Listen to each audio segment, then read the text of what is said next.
सोचिए अगर मैं आपसे कहूं कि जिसे आप कोई अनजान देश समझते हैं उसका और आपका डीएनए एक ही है। जिस शब्द हिंदू को हम अपनी पहचान मानते हैं वो शब्द हमें किसी और ने नहीं बल्कि इसी देश ने हजारों साल पहले तोहफे में दिया था। ईरान। आज का ये मुल्क हमारा सिर्फ पड़ोसी नहीं है बल्कि हमारा वो सगा भाई है जो हजारों साल पहले एक पारिवारिक झगड़े की वजह से हमसे बिछड़ गया था। आज इतिहास की धूल झाड़कर उस सच को बाहर निकालेंगे जिसे सुनकर आपके रोंगटे खड़े हो जाएंगे। दोस्तों, हम अपनी 14 एपिसोड की हिस्टोरिकल मेगा सीरीज ईरान के तीसरे हिस्से में पहुंच चुके हैं। आज के इस ग्लोबल क्राइसिस और मिडिल ईस्ट की धधकती हुई आग को आप तब तक नहीं समझ सकते हैं जब तक आप ईरान के उस असली डीएनए को नहीं समझ लेते हैं। ये सिर्फ इतिहास नहीं, ये आज के तनाव की वो चाबी है जो न्यूज चैनल आपको कभी नहीं बताएगा।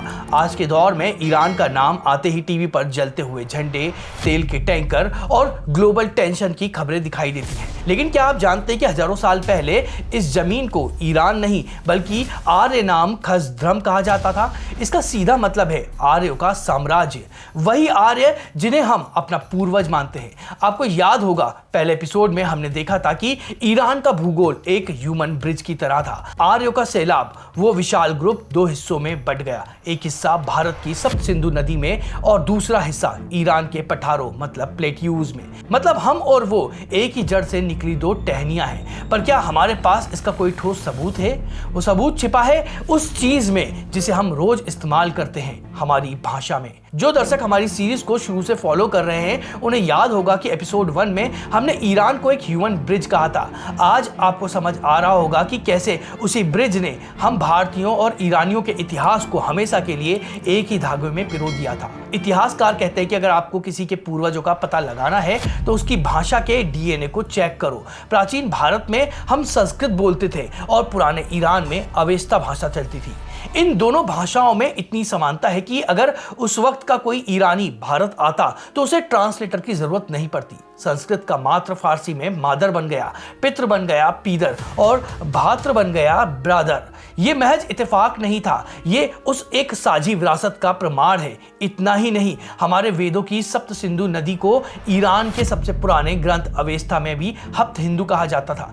असल में प्राचीन ईरानी सा का उच्चारण हा की तरह करते थे, इसलिए सिंधु उनके लिए हिंदू बन गया। यानी जिस नाम को हम अपनी पहचान मानते हैं वो असल में हमारे ही बिछड़े हुए भाई की आवाज है। लेकिन अगर सब कुछ इतना ही मिलता जुलता था तो फिर हम अलग क्यों हुए? और वो कौन सी ऐसी दरार थी जिसने एक ही परिवार को दो टुकड़ों में और उनकी भावनाओं को एक दूसरे का दुश्मन बना दिया? ये इस पूरी सीरीज का सबसे बड़ा टर्निंग पॉइंट है। हजारों साल पहले इन दोनों ग्रुप के बीच में किसी बात पर भयंकर वैचारिक जंग छिड़ गई। ये इतिहास का ग्रेट स्प्लिट था। भारत, उसने देवताओं को अपनी आस्था का केंद्र बनाया। इंद्र, वरुण और अग्नि हमारे हीरो बन गए और असुर शब्द हमारे लिए बुराई का प्रतीक हो गया। लेकिन ईरान, उन्होंने इसका बिल्कुल उल्टा किया। उन्होंने असुर शब्द को सम्मान दिया। ईरान का असुर वहां अहूर बन गया।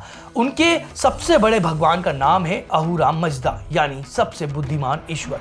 हैरानी की बात यह है कि जिन्हें हम देव कहते हैं, ईरान के पुराने ग्रंथों में उन्हें देव कहा जाता है, जिसका मतलब होता है बुरी ताकत। एक ही परिवार के दो भाई, लेकिन एक के भगवान दूसरे के लिए शैतान बन गए। सोचिए ये मतभेद कितना गहरा रहा होगा। ये सिर्फ नाम की लड़ाई नहीं थी, ये दो अलग अलग जीवन जीने के तरीके का टकराव था। पर इस टकराव के बावजूद कुछ ऐसी रस्में थी जिसे कोई भी भाई नहीं छोड़ पाया। पवित्र अग्नि और रहस्यमयी एनर्जी ड्रिंक जो आज भी दोनों तरफ जिंदा है। भारत और ईरान के बीच की डोर सिर्फ भाषा तक नहीं है, वो हमारे रिचुअल्स मतलब रीति रिवाजों में भी गहराई से बसी हुई है। दोनों संस्कृतियों में आग को सबसे शुद्ध और पवित्र माना गया है। भारत में हम हजारों सालों से यज्ञ और हवन करते आ रहे हैं। ठीक उसी तरह ईरान में पारसी धर्म में फायर टेम्पल होते हैं जहां सदियों से पवित्र अग्नि को जलाए रखा गया है।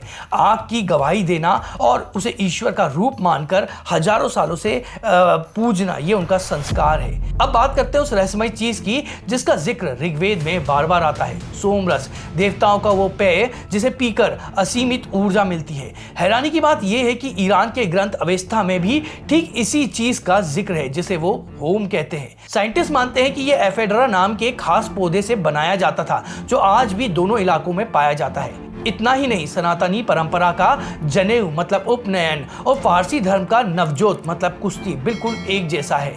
दोनों में एक पवित्र धागा पहना जाता है जो इंसान को उसके आध्यात्मिक कर्तव्यों की याद दिलाता है। इतने सारे सबूत के बाद ये साफ है कि हमारी जड़ें एक ही मिट्टी से निकलती हैं, लेकिन ये आर्य पहचान आगे चलकर ईरान की किस्मत कैसे बदलने वाली थी और कैसे यही पुरानी पहचान उसे अरब दुनिया के बीच एक अकेला टापू बना देगी। ये इतिहास सिर्फ गुजरे हुए वक्त की धूल नहीं, यही वो पर्शियन प्राइड है जो आज के ईरान को दुनिया से सबसे अलग बनाता है। ईरान को अपनी इस प्राचीन आर्य पहचान पर इतना गर्व है कि आने वाले वक्त में जब उन पर अरब संस्कृति का सबसे बड़ा हमला होगा तब भी वो पूरी तरह नहीं बदलेंगे। वो अपनी भाषा को बचा लेंगे, अपनी संस्कृति को बचा लेंगे और कभी भी अरबी नहीं बनेंगे। यही पर्शियन आइडेंटिटी आज मिडिल ईस्ट के तनाव की सबसे बड़ी वजह है। ईरान को हमेशा से लगता रहा है कि वो अपनी महान विरासत की वजह से दुनिया का नेतृत्व करने के लिए बना है। यही अहूर को मानने वाली परंपरा आगे चलकर ज़ोरोस्ट्रियनिज्म मतलब फारसी धर्म की नींव रखेगी। लेकिन इस महान साम्राज्य को एक ऐसी आग का सामना करना था जो सब कुछ खाक करने वाली थी।